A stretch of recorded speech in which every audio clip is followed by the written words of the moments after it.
नमस्कार दोस्तों।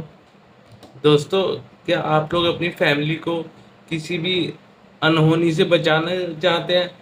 कि अगर आप ये सोचते हैं कि अगर आपको कभी कुछ भगवान ना करे कुछ हो जाए तो आपकी फैमिली उससे सफ़र ना करे, फाइनेंशियल क्राइसिस में ना आए, तो उसका सोल्यूशन है टर्म इंश्योरेंस। बट ये टर्म इंश्योरेंस होता क्या है? चलिए आज इस पे ही बात करेंगे। मैं बहुत आसान एंड सिंपल वर्ड्स में आपको टर्म इंश्योरेंस का मतलब बताऊंगा।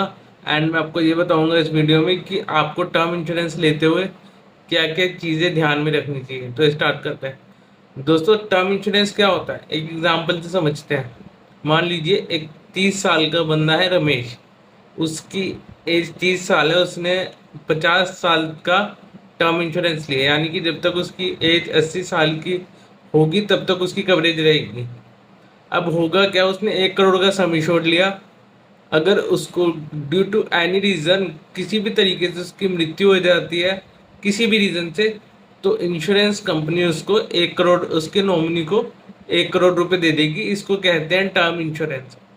यानी कि एक स्पेसिफिक पीरियड के बीच में अगर किसी को कुछ हो जाता है, किसकी मृत्यु हो जाती है ड्यू टू एनी रीज़न, तो उसका जो भी उसने सम इंश्योर्ड ले रखा था, जितने भी करोड़ की पॉलिसी ले रखी थी, उतना पैसा उसके नॉमिनी को मिल जाएगा और वो उससे अपने घर का चला सकती है। ओके। एंड सबसे ज़्यादा इम्पोर्टेंट चीज़ है, इस टर्म इंश्योरेंस लेते हुए आपको ये ध्यान रखना चाहिए कि आप इसको जितनी जल्दी हो सके उतनी जल्दी खरीद लें, क्योंकि इसका प्रीमियम, टर्म इंश्योरेंस का प्रीमियम चेंज नहीं होता है। अगर आपने समझो कि आपने 25 साल की एज में टर्म इंश्योरेंस ले ली अपनी 1 करोड़ की, उसका प्रीमियम आपका जा रहा है 11,000 रुपये। अब जब आपकी एज 70 साल की होगी तब भी आपका प्रीमियम 11,000 रुपये ही जाएगा। तो आप ये चीज़ ध्यान रखिए कि आप जब भी टर्म इंश्योरेंस ले, कम जब जब आपकी एज छोटी हो तभी ले लें, वो आपको सस्ता भी पड़ेगा और आपको उसका सम इंश्योर्ड भी अच्छा मिल जाएगा।